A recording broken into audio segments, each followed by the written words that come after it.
जी बिस्मिल्लाहिर्रहमानिर्रहीम। मेरा नाम सैयद शुएब नकवी और आज हम शुरू कर रहे हैं फर्स्ट ईयर मैथमेटिक्स का chapter number 2, matrices and determinant. तो आइए बगैर किसी वक्त को जाया किए हम सॉल्व करना शुरू करते हैं matrices and determinant. Matrices and determinant को हम जब समझना शुरू करते हैं तो उससे पहले लाजमी है कि पहले हम ये समझें कि एक मैट्रिक्स होता ही क्या है। सबसे पहले हम बात को समझते हैं कि एक मैट्रिक्स होता ही क्या है और उस मैट्रिक्स की कितनी टाइप। सबसे पहले हमारा मकसद यही है। तो हम समझना शुरू करते हैं मैट्रिक्स को। तो हम कहते हैं कि मैट्रिक्स है कॉम्बिनेशन। मैट्रिक्स क्या है? मैट्रिक्स है कॉम्बिनेशन रॉस का और कॉलम्स का। मैट्रिक्स है कॉम्बिनेशन रॉस का और कॉलम्स। जैसे कि एक मैट्रिक्स मैं आपके आगे बनाऊं, तो एक मैट्रिक्स मैं यहां बनाता हूं, ये देखिए 4 4 2 1। ये एक मैट्रिक्स मैंने आपके आगे बनाया। तो अगर मैं आपको बोलूं कि इसमें रॉस कितनी है तो आप बोलेंगे सर एक रॉ ये हैगी, एक रॉ ये हैगी।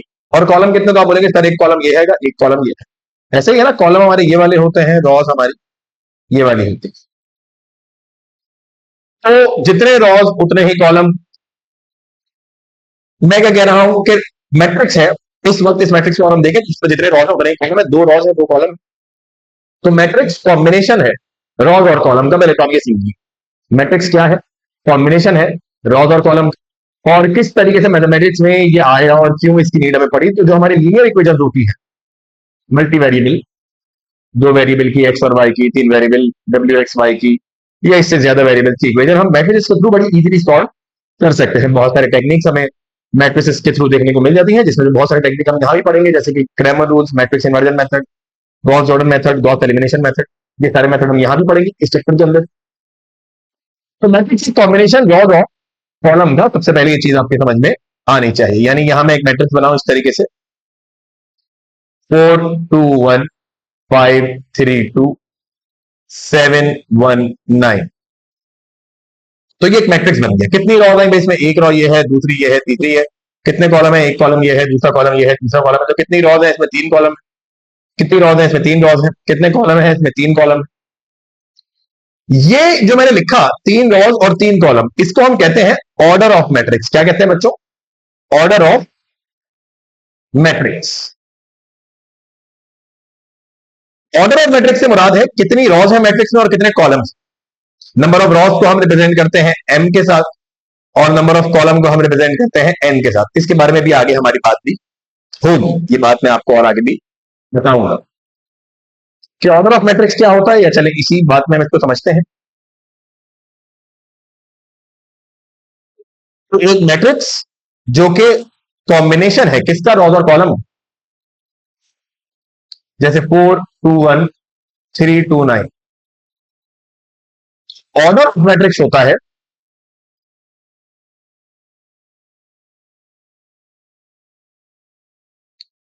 Number of rows multiply by number of columns.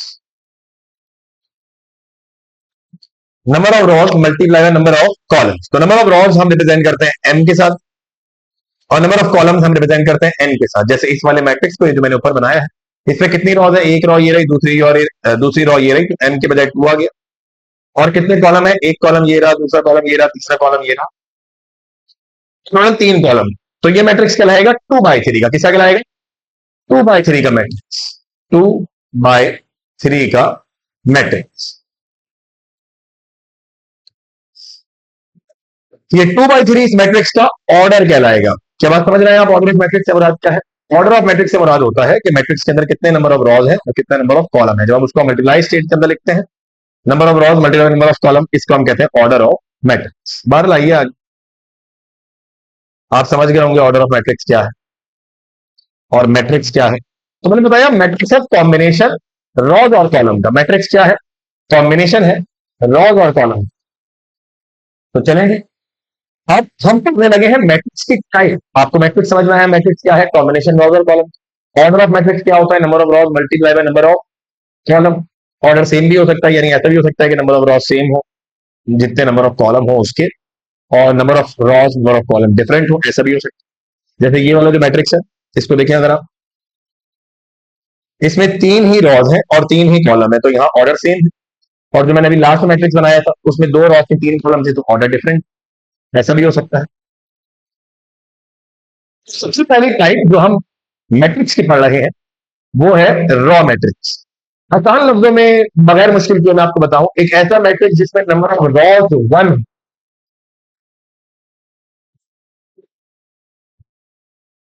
एक ऐसा मैट्रिक्स जिसमें नंबर ऑफ रॉज 1 हो, उस ऐसे मैट्रिक्स को हम रॉ मैट्रिक्स कहते हैं। डेफिनेशन देखें, a matrix having only 1 row is called row matrix, that is matrix of order 1 by n। मैंने आपको बताया ऑर्डर के अंदर हम हमेशा पहले रॉ का काउंट लिखते हैं, तो यहां पर आता है हमेशा m। रॉ मैट्रिक्स के अंदर क्योंकि नंबर ऑफ रॉज 1 के बराबर है, तो m हो गया 1 के बराबर। और नंबर ऑफ कॉलम तो कितने भी हो सकते हैं, तो यहां पर जो n है वो तो कितने भी हो सकते हैं नंबर ऑफ कॉलम, उसकी कोई बाउंडेशन नहीं है। तो देखिए, एक कॉलम, दूसरा कॉलम, तीसरा कॉलम, कॉलम तो 3 है, बट रॉज कितनी है, रॉज एक ही है। क्योंकि रॉज एक ही है और कॉलम 3 है, तो इसका हम बोलेंगे रॉ मैट्रिक्स। जैसे आप ये देखिए, यहाँ पर ये एक ए मैट्रिक्स बना हुआ है जिसमें ए बी लिखा हुआ है, रॉ मैट्रिक्स। ये एक बी मैट्रिक्स बना हुआ है जिसमें अल्फा बीटा गामा लिखा हुआ है, ये भी raw matrix.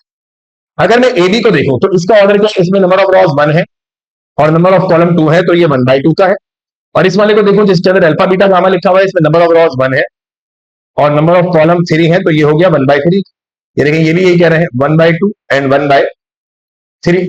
Number of rows 1, number of column 2।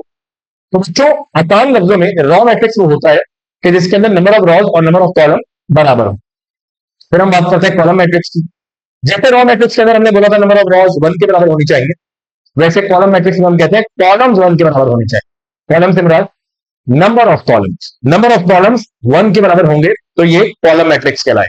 जैसे आप यहां देखें, ये एक मैट्रिक्स जो आपके आगे बना हुआ है जिसमें लिखा हुआ है ए और बी, तो यहां पर नंबर ऑफ रॉज कितनी है, 2। नंबर ऑफ रॉज कितनी है, 2, और नंबर ऑफ कॉलम कितने हैं, 1। तो इसका ऑर्डर होगा 2/1।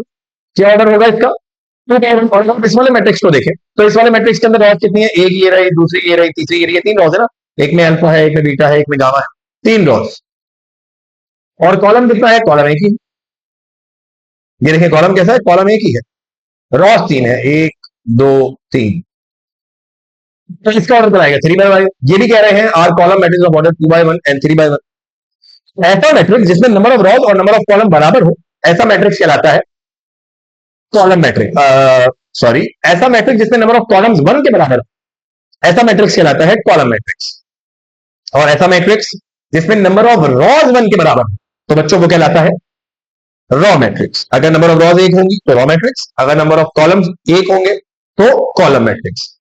रॉ मैट्रिक्स में कॉलम कितने भी हो सकते हैं और कॉलम मैट्रिक्स में रॉस कितनी भी हो सकती है। होपफुली आपको रॉ और कॉलम मैट्रिक्स समझ में आया। आइए भी हम चलते हैं तीसरे मैट्रिक्स की तरफ, जो है स्क्वायर मैट्रिक्स। स्क्वायर जो शेप होती है, आप इसको वैसा ही समझो। हम किस शेप को स्क्वायर कहते हैं, जिसकी लेंथ और ब्रेथ बराबर हो, जिसकी चारों साइड सेम हो, उसको हम क्या कहते हैं, स्क्वायर। तो यहां मैं इस लेंथ को रॉ, इस लेंथ को कॉलम कह रहा हूं। ये है मेरे पास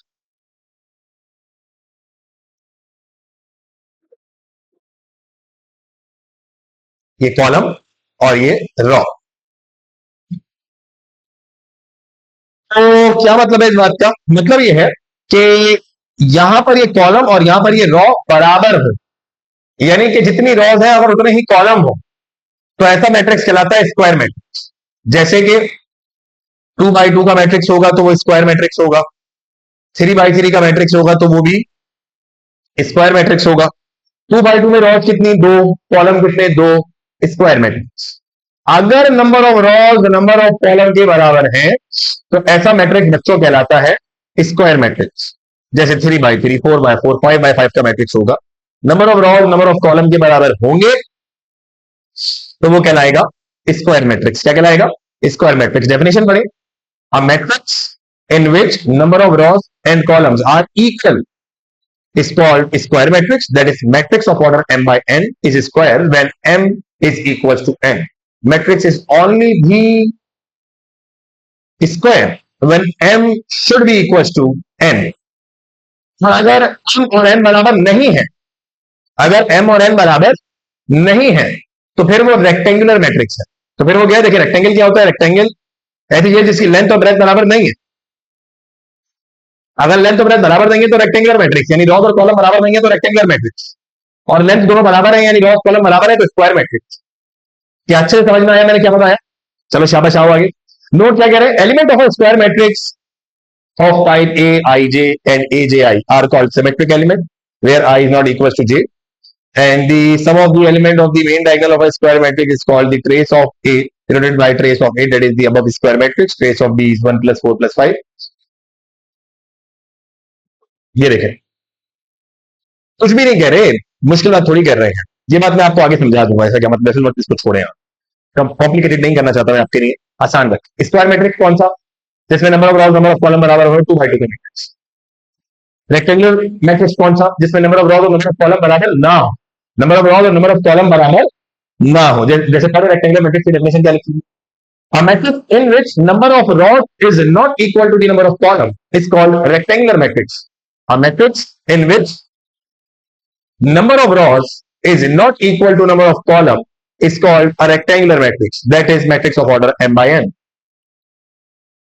that is order of matrix m by n, but m is not equals to n. Square matrix में क्या कंडीशन थी, ये देखो, स्क्वायर मैट्रिक्स में कंडीशन ये थी m should be equal to n। यहां कंडीशन क्या है, m should not be equal to n, यानी number of rows number of column बराबर नहीं होंगे तो मैट्रिक्स चलाएगा रेक्टेंगुलर मैट्रिक्स। ये देख लो, इस मैट्रिक्स को देखो, ये जो मैट्रिक्स डी बना हुआ है, इस मैट्रिक्स में रॉस कितनी है, 1 और 2, कॉलम कितने हैं, 1 2 और 3, तो ये हो गया 2 बाई 3 का rectangular, number of Ross number of column बराबर नहीं, 1 2 1 2 3, 3 रॉस 2 कॉलम, तो ये हो गया 3 बाई 2 का, number of Ross number of column बराबर नहीं, तो ये हो गया रेक्टेंगुलर मैट्रिक्स। समझ में आया? जब number of Ross number of column बराबर हो तो square matrix, number of Ross बराबर ना हो रेक्टेंगुलर मैट्रिक्स। अब आइए जीरो मैट्रिक्स और नल मैट्रिक्स के ऊपर। A matrix in which every element is zero is called a zero or null matrix. Symbolically, a null matrix of m by n is denoted by OMN. ये देखिए क्या लिखा हुआ है, OMN।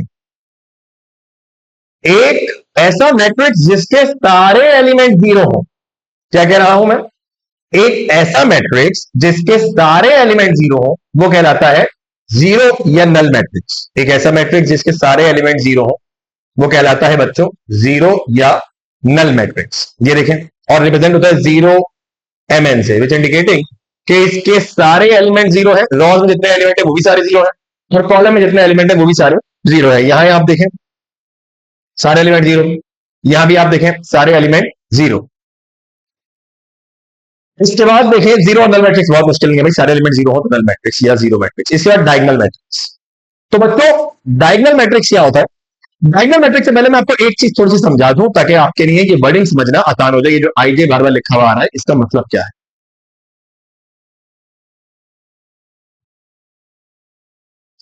देखिए आई का मतलब है रॉ पोजीशन,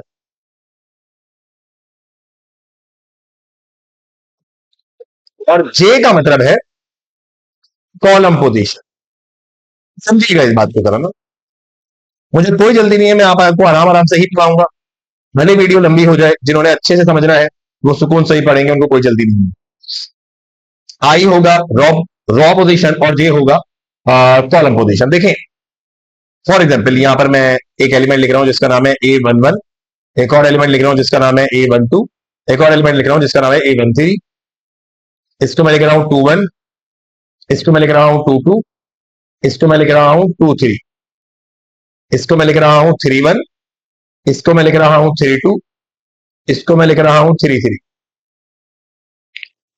ठीक है, ये देखें ये वन वन क्या बता रहा है, ये वन वन ये बता रहा है कि यहां आई वन है और जे भी वन है। इसका मतलब क्या हुआ, रॉ वन और कॉलम वन का पहला एलिमेंट, ये A11 का एड्रेस क्या है, वन बता रहा है रॉ वन और अगला वन बता रहा है कॉलम वन।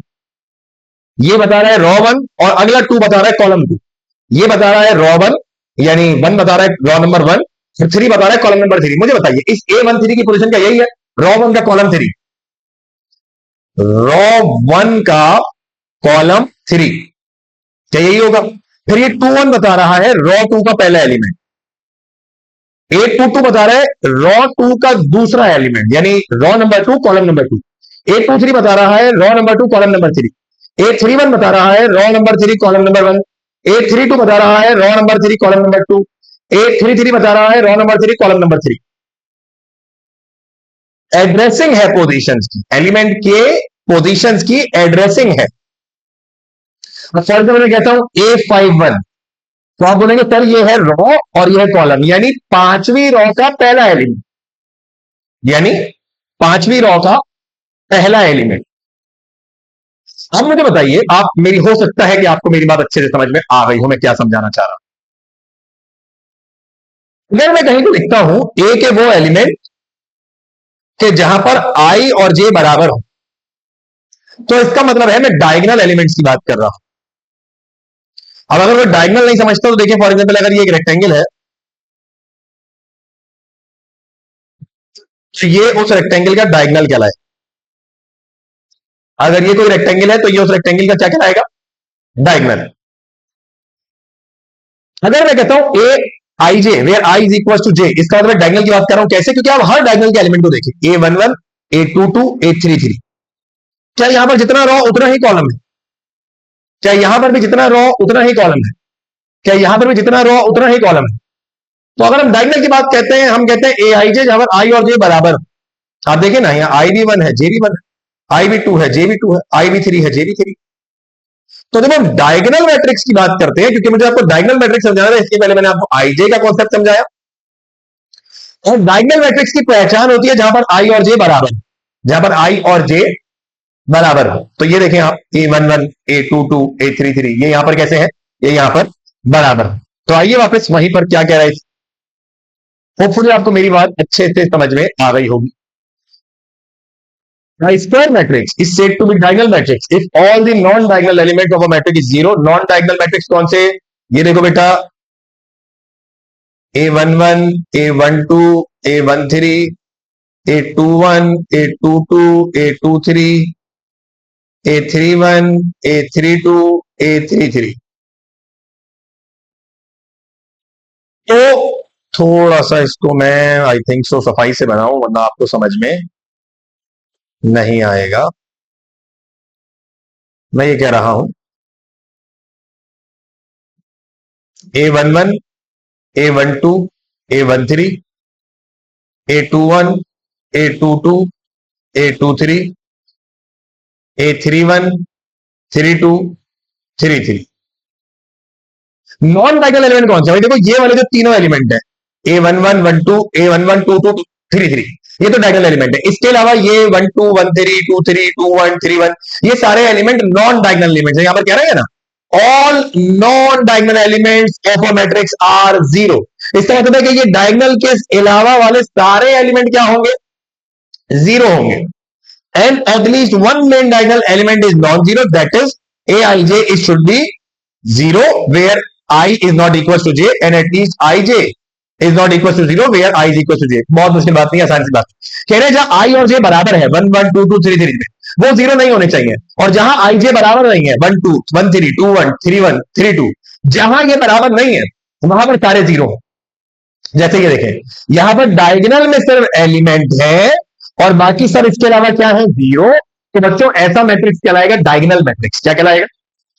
डायगोनल मैट्रिक्स, जिसके सिर्फ डायगोनल, जैसे फॉर एग्जाम्पल ये हो सकता है 2 0 0 1 5 0, सॉरी यहां भी 1 नहीं आ सकता, 0 3 0 0 3। तो आप ये देखेंगे कि यहां पर इसके डायगोनल में एलिमेंट है 2 5 3, बाकी सारे एलिमेंट जीरो है। यानी जहां आई और जे बराबर है वहां तो एलिमेंट है, वहां जीरो नहीं है। और जहां आई और जे बराबर नहीं है वहां पर हर जगह क्या है? जीरो। अगर ऐसा कोई मैट्रिक्स है तो बेटा वो कहलाता है डायगोनल मैट्रिक्स। जैसे ये डायगोनल मैट्रिक्स है, ये डायगोनल मैट्रिक्स नहीं है क्योंकि इसका ये एलिमेंट जीरो है। अच्छा देखो सुनो, ये भी डायगोनल मैट्रिक्स ही है, बल्कि ये भी क्या है? ये भी डायगोनल मैट्रिक्स ही है। तो सर ये डायगोनल मैट्रिक्स कैसे है? इसके अंदर तो ये डायगोनल में एक एलिमेंट जीरो आ रहा है। तो भाई डायगोनल में एटलीस्ट एक एलिमेंट नॉन जीरो होना चाहिए। डायगोनल में एटलीस्ट एक एलिमेंट नॉन जीरो होना चाहिए। अगर डायगोनल में एटलीस्ट एक एलिमेंट नॉन जीरो है तो हमारा काम चल जाएगा। अगर डायगोनल में एटलीस्ट एक एलिमेंट नॉन जीरो है तो हमारा काम चल जाएगा। देखो यहाँ पर तो दो एलिमेंट नॉन जीरो है, 5 और 6 नॉन जीरो एलिमेंट है, तो ये डायगोनल है। एटलीस्ट एक नॉन जीरो चाहिए था, देखो 6 मिल गया ना, तो ये भी डायगोनल मैट्रिक्स ही है। ठीक। अच्छा, डायगोनल मैट्रिक्स ये नहीं कहता कि डायगोनल में जो एलिमेंट हो वो सेम हो या कोई कोई स्पेसिफिक कुछ भी हो, बट नॉन जीरो हो। एटलीस्ट एक हो तो कैसा हो, नॉन जीरो हो, बाकी सारे हो जीरो। सेम हो डिफरेंट हो कोई फर्क नहीं पड़ता। इसी फैमिली से बिलोंग करता है बेटा है स्केलर मैट्रिक्स। ये कहता है डायगोनल के एलिमेंट जो है ना, जरा पढ़ो, a diagonal matrix in which all the main diagonal element are equal, that is scalar matrix, that is aij is 0 where I is not equal to j, and aij is equal to k where I is equal to j, and k is a scalar, for example 5 5 and this। ये देखो भाई, इस matrix को देखो जरा, आप यहां पे भी देख रहे हैं डायगोनल मैट्रिक्स ही है। डायगोनल में ए तीनों सेम है, बाकी सब जीरो है। डायगोनल मैट्रिक्स बस ये कहता है कि भाई डायगोनल वैल्यू तो लेकिन सेम हो, जैसे फॉर एग्जांपल 2 0 0 0 2 0 और 0 0 2, तो इसके डायगोनल जो तीनों एलिमेंट है वो क्या है, टू। सेम एलिमेंट हो, नॉन जीरो हो, सेम एलिमेंट हो, तो स्केलर है। ये एक ही तरीके का डायगोनल मैट्रिक्स। लेकिन डायगोनल मैट्रिक्स ऐसा है कि इसके अंदर डायगोनल में आने वाली सारी वैल्यू सेम हो, बाकी सब जीरो हो, ऐसा डायगोनल मैट्रिक्स कहलाता है स्केलर मैट्रिक्स। ऐसा डायगोनल मैट्रिक्स कि जिसके डायगोनल की सारी वैल्यू सेम हो, जैसे 5 5 5 3 3 3 9 9 9, और उसके अलावा बाकी सब जीरो हो, बच्चे ऐसा एक मैट्रिक्स कहलाता है डायगोनल स्केलर मैट्रिक्स। क्या कहलाता है, स्केलर मैट्रिक्स। तो सर स्केलर डायगोनल में फर्क क्या हुआ, तो फर्क ये है बेटा कि डायगोनल मैट्रिक्स कहता है भाई डायगोनल वैल्यूज हो, कुछ भी हो, भले पॉजिटिव नेगेटिव कुछ भी हो, लेकिन स्केलर कहता है जो भी डायगोनल में हो वो सेम है।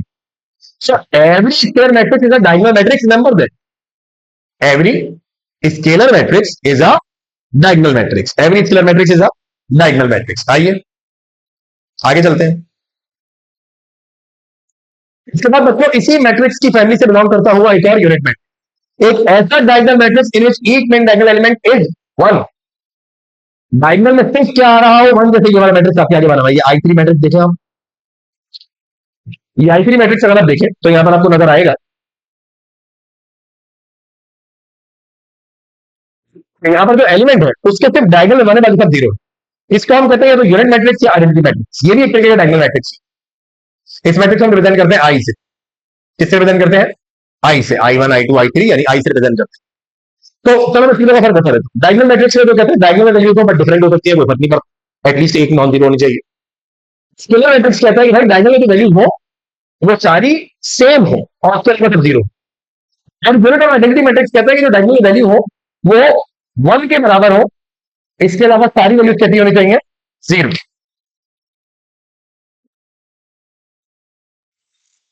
मैट्रिक्स के जिसके अंदर फिर डायगोनल के अंदर वन आ रहा हो वो कहलाएगा डायगोनल मैट्रिक्स। क्या कहलाएगा, यूनिट मैट्रिक्स या आइडेंटिटी मैट्रिक्स। यूनिट मैट्रिक्स या आइडेंटिटी मैट्रिक्स कौन सा होता है कि जिसके अंदर सिर्फ डायगोनल के अंदर वैल्यूज आ रही हो, इसके अलावा डायगोनल के अंदर सिर्फ वन आ रहा हो और इसके अलावा कुछ और ना आ रहा हो, तो वो यूनिट या आइडेंटिटी मैट्रिक्स। अगर डायगोनल के अंदर सारी सेम वैल्यूज आ रही हो तो स्केलर मैट्रिक्स, अगर सिर्फ डायगोनल वैल्यूज नॉन जीरो तो वो कहलाता है डायगोनल मैट्रिक्स। ठीक है जी। यहां पर कुछ नोट भी लिखा हुआ है वो देख लीजिए, that every scalar matrix is also a diagonal matrix. Every scalar matrix is also a diagonal matrix. Her scalar matrix क्या है, डायगोनल मैट्रिक्स। बिल्कुल ऐसा ही है, मैंने आपको बताया था स्केलर मैट्रिक्स एक तरीके का डायगोनल मैट्रिक्स ही है। Every identity matrix is also scalar matrix. Her identity matrix साथ में स्केलर मैट्रिक्स भी है। स्केलर मैट्रिक्स क्या कहता था, डायगोनल में सारी वैल्यू सेम हो, तो आइडेंटिटी मैट्रिक्स क्या कहता है, डायगोनल में सारे वन है तो वन सेम ही तो है, तो यानी हर आइडेंटिटी मैट्रिक्स स्केलर मैट्रिक्स है, हर स्केलर मैट्रिक्स डायगोनल मैट्रिक्स है। ठीक है जी, होपफुली आपको समझ में आया होगा। आइए जब हम बात कर रहे हैं ट्रायंगुलर मैट्रिक्स की, अपर ट्रायंगुलर और लोअर ट्रायंगुलर। ये देखिए अपर ट्रायंगुलर मैट्रिक्स वो होता है कि जिसके अपर ट्रायंगल के अंदर वैल्यूज हो। देखिए आपको ट्रायंगल बनता हुआ नजर आ रहा है, ये देखिए एक मैट्रिक्स में आपके आगे बनाऊं, यही वाला बना रहा हूं, 5 8 3 1 6 0 3 0 0। तो बेटा नजर आएगा कि यहां ऐसे डायगोनल के अंदर ही वैल्यूज हैं,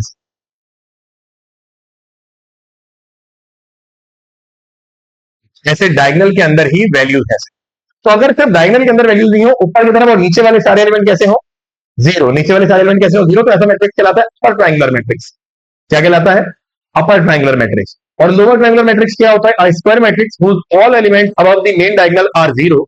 यानी मेन डायगोनल के सारे एलिमेंट नीचे वाले अगर जीरो हो तो अपर ट्रायंगुलर, मेन डायगोनल के ऊपर वाले सारे एलिमेंट अगर जीरो हो तो लोअर ट्राइंगुलर। देखें, a square matrix with all element above the main diagonal are zero, it is called lower triangular matrix. यहां पर मेन डायगोनल क्या है बच्चों? 136, इसके ऊपर वाले सारे एलिमेंट अगर जीरो तो लोअर ट्राइंगुलर। यहां मेन डायगोनल क्या है? 516, इसके नीचे वाले सारे एलिमेंट क्या है? जीरो, तो ये अपर ट्राइंगुलर। बात समझ रहे हैं? दोबारा बोल रहा हूं, मेन डायगोनल के नीचे वाले zero upper triangular, main diagonal के ऊपर वाले जीरो तो लोअर ट्राइंगुलर। होपफुली आपको ये बात समझ में आई होगी कि लोअर ट्राइंगुलर कौन सा है और अपर ट्राइंगुलर कौन सा। इसके बाद है transpose of a matrix. Great, आ जाइए ट्रांसपोज। थोड़ा सा मैं ट्रांसपोज आपको अलग से समझाऊं कि ट्रांसपोज ऑफ अ मैट्रिक्स क्या होता है। Transpose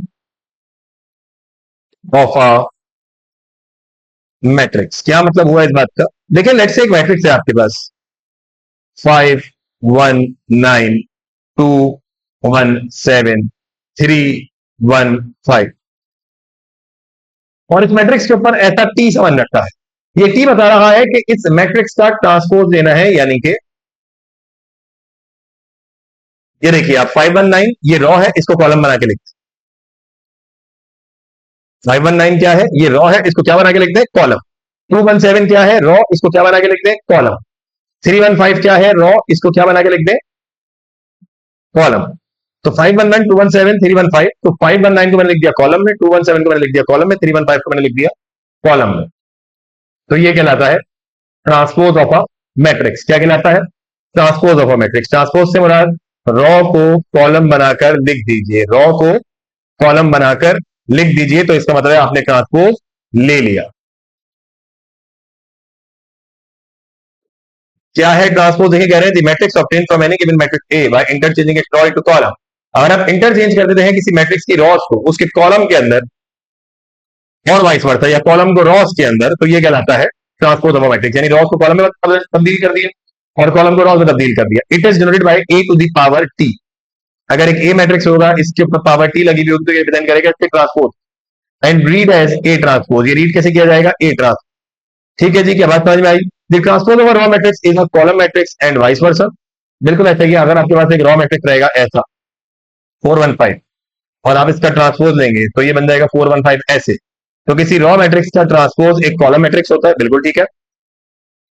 transpose of upper triangular matrix is a lower triangular matrix. बिल्कुल ऐसा ही है। देखो, ये है अपर ट्रायंगुलर मैट्रिक्स है, इसका ट्रांसपोज तुम्हारे सामने ही लेता हूं। यहाँ 500 को बना दो रॉ, कॉलम था ना पहले। 816 को बना दो, 810 को बना दो रॉ, और 363 को भी बना दो। तो तुम ये देखो, मेन डायगोनल से ऊपर वाले सारे एलिमेंट जीरो हो गए।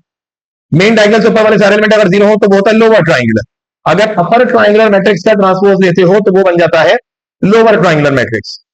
तो ये दूसरी कंडीशन ये हो गई। अपर एक कह रहा था रॉ मैट्रिक्स का ट्रांसपोज हो तो वो कॉलम मैट्रिक्स बना देता है, कॉलम मैट्रिक्स का ट्रांसपोज हो तो वो रॉ मैट्रिक्स बना देता है, लोअर ट्रायंगुलर मैट्रिक्स का ट्रांसपोज हो तो वो अपर ट्रायंगुलर मैट्रिक्स बना देता है, अपर ट्रायंगुलर मैट्रिक्स का ट्रांसपोज हो तो वो लोअर ट्रायंगुलर मैट्रिक्स बना देता है। और तीसरी condition, all the diagonal matrices are self transpose. All the diagonal matrices are self transpose. अगर आप एक डायगोनल मैट्रिक्स की बात करेंगे और आप उसके ट्रांसपोज की बात करेंगे तो वो दोनों सेम आएंगे। क्या कह रहा हूं मैं? ये देखिए, मैं ये कह रहा हूं कि फॉर एग्जाम्पल आपके पास एक डायगोनल मैट्रिक्स है 0 5 0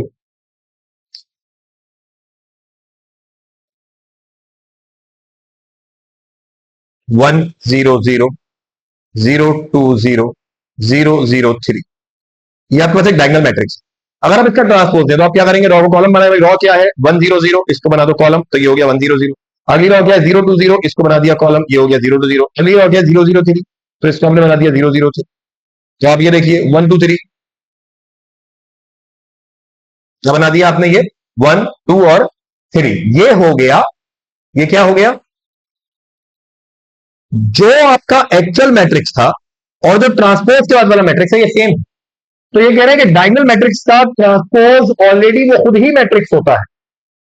डायगोनल मैट्रिक्स का ट्रांसपोज बच्चों वो खुद ही मैट्रिक्स होता है। ये देखो 1 0 0 इसका बनाया, दोबारा वो मैट्रिक्स बन गई।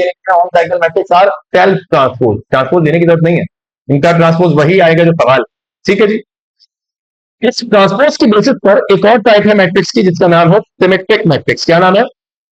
Symmetric matrix. सिमेट्रिक मैट्रिक्स कौन से होता है? तो बहुत आसान है। एक मैट्रिक्स हो कि जिसका तुम ट्रांसपोज लो, और वही मैट्रिक्स बन जाए जो एक्चुअल में एक मैट्रिक्स लो जिसका तुम ट्रांसपोज लो, जैसे ये डायगोनल मैट्रिक्स थे, इनका तुमने ट्रांसपोज दिया तो वही मैट्रिक्स बन गया जो एक्चुअल में था, जो सवाल में। तो ऐसे मैट्रिक्स कहलाते हैं सिमेट्रिक मैट्रिक्स। क्या कहलाते हैं? Symmetric matrix. जैसे square matrix A equal symmetric कि अगर उसका ट्रांसपोज उसी के बराबर है।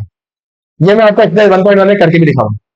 For example A 1 3 3 2 is symmetric because अगर मैं इसका ट्रांसपोज हूं तो 1 3 ऐसे कॉलम में आ जाएगा, 3 2 ऐसे कॉलम में आ जाएगा। तो आप देखें ट्रांसपोज देने वाला मैट्रिक्स एक्चुअल मैट्रिक्स के बराबर है, तो ये कहलाएगा सिमेट्रिक मैट्रिक्स।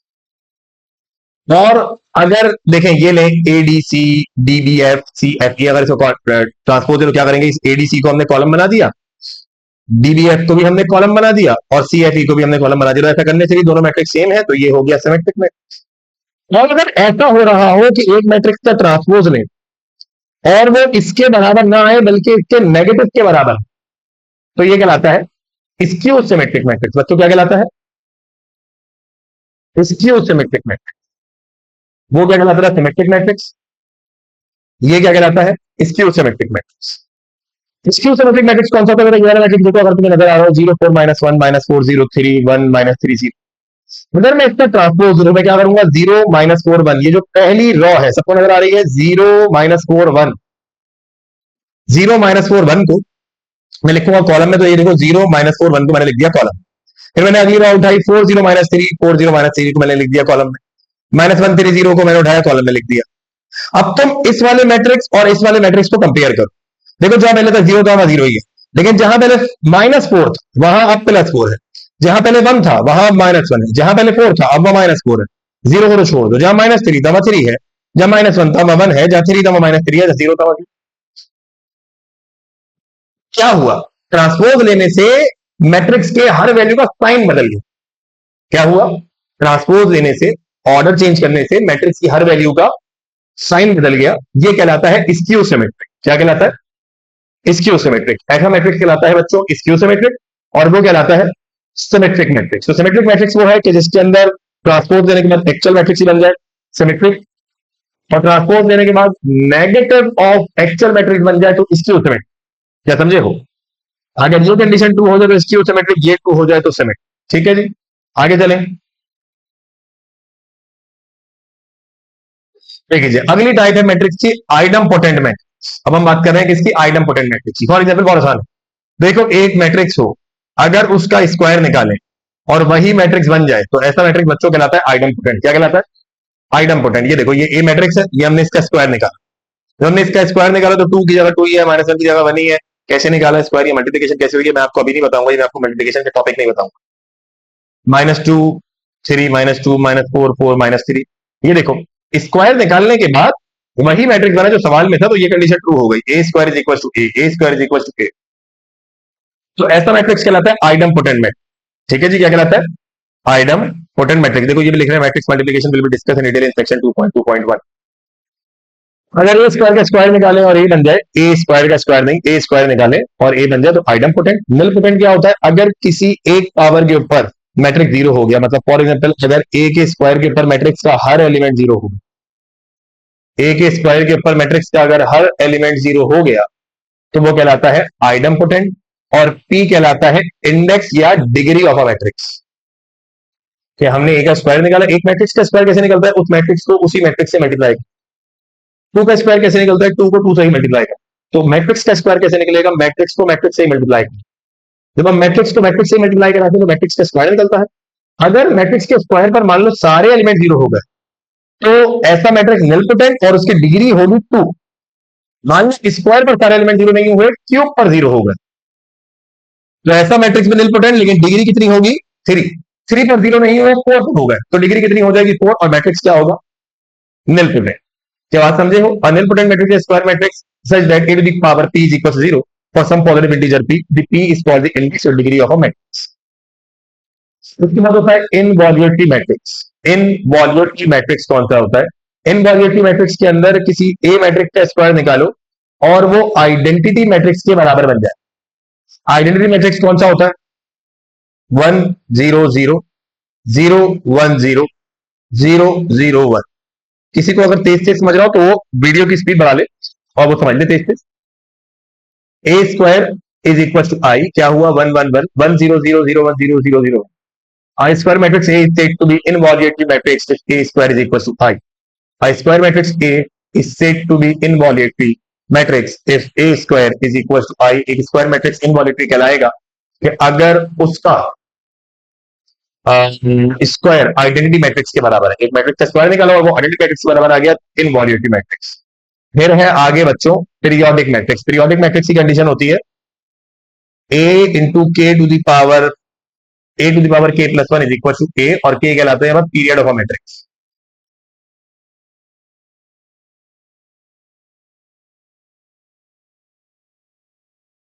k कहलाता है यहाँ पर पीरियड ऑफ अ मैट्रिक्स। ये देखो k कहलाता है पीरियड, क्या मतलब कि a अगर एक मैट्रिक्स तो उसके कितनी पावर के बाद वो मैट्रिक्स खुद को रिपीट करेगा। a अगर एक मैट्रिक्स है तो उसकी कितनी पावर के बाद वो खुद को रिपीट करेगा, this is called period of a matrix. मतलब जितनी पावर की वजह से, फॉर एग्जाम्पल ए अगर ऐसे लिखा हुआ है तो इधर ए की पावर 1 तो है, अगर मैंने एक 1 और बढ़ाया और यानी ये हो गया ए स्क्वायर। स्क्वायर देने पर अगर मैट्रिक्स ए ही बन गया तो तुम बोलोगे सर ये तो आइडम पोटेंट है। हाँ भाई आइडम पोटेंट तो है, लेकिन ये मैट्रिक्स पीरियोडिक भी है कि ये इतनी पावर के बाद खुद को रिपीट करता है। अब मैंने पावर बढ़ाई कितनी 1, अगर ए के साथ कोई पावर नहीं है तभी 1 तो है, तो मैंने कितनी बढ़ाई है सिर्फ 1, तो पीरियड यहां पर सिर्फ 1 होगा। फॉर एग्जाम्पल मैं 1 ना बढ़ाता,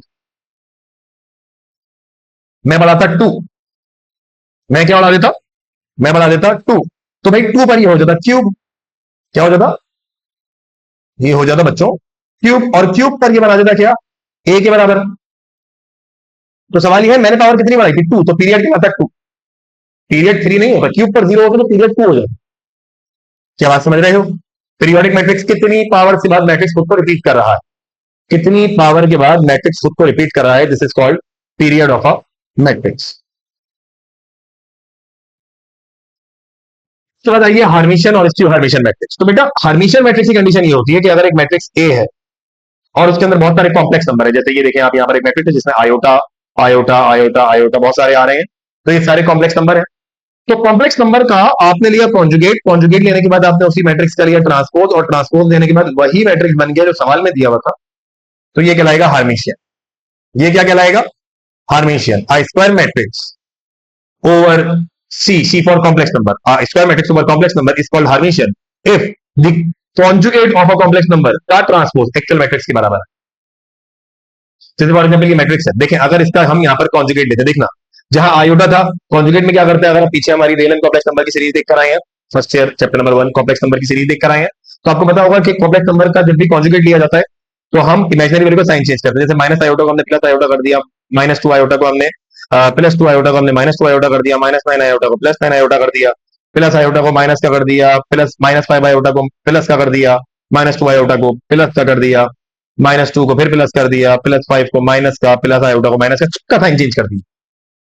क्या किया हमने, सबका साइन कॉन्जुगेट हो गया। उसके बाद लिया ट्रांसपोज, ये ले लिया ट्रांसपोज, देखो 1 माइनस आयोटा 2 आयोटा -9, ये पहले रॉ थी, ये पहले क्या थी रॉ, अब देखो ये कॉलम होगी 1 माइनस आयोटा 2 आयोटा -9, ये बन के कॉलम, सबको बनाया। इसको कंपेयर करो देखो सवाल के साथ, तो 1 माइनस आयोटा 2 आयोटा -9 और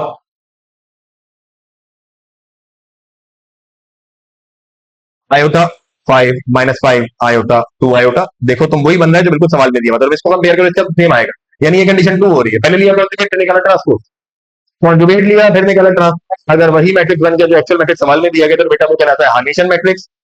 और अगर कॉन्जुगेट लिया और फिर निकाला ट्रांसपोज, और ऐसा करने से मैट्रिक्स के सारे वैल्यूज के साइन चेंज हो गए, तो सर कॉन्जुगेट का कॉम्प्लेक्स नंबर का कॉन्जुगेट लेंगे तो सारे वैल्यूज के साइन तो चेंज होंगे। हाँ भाई कॉन्जुगेट लिया फिर ट्रांसपोज लिया और पता चला कि सवाल में फॉर एग्जाम्पल यहाँ लिखा हुआ था 1 और हमारा जो ए मैट्रिक्स बना है वो आया है -1, सवाल में यहाँ लिखा हुआ था आयोटा, हमारे सॉल्यूशन के बाद जो आंसर आया वो आया माइनस आयोटा।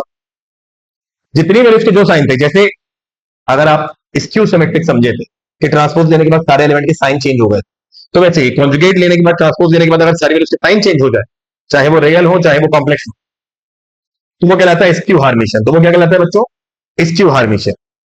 और अगर बिल्कुल सेम ही रहे जैसे ये वाले थे, देखो इसका कॉन्जुगेट लेने के बाद ट्रांसपोज लेने के बाद ये वही बन गया सवाल था, तो ये कहलाता है हार्मिशियन और ये कहलाता है स्क्यू हार्मिशियन। ये क्या कहलाता है, हार्मिशियन, और ये क्या कहलाता है स्क्यू हार्मिशियन। तो होपफुली आपको इस लेक्चर के अंदर समझ में आया होगा कि what are the definition and the types of matrix. इससे नेक्स्ट एक्सरसाइज के अंदर हम सॉल्व करना शुरू करेंगे एक्सरसाइज 2.1, देन 2.2, 2.3, 2.4, 2.5 एंड 2.6, और वो आपको अच्छे से समझ में आ जाएगी। तो thank you so much for your time. Hopefully आपको अच्छे समझ में आया होगा, आपकी पढ़ाई अच्छे से चल रही है। अपना ख्याल रखिए। अल्लाह।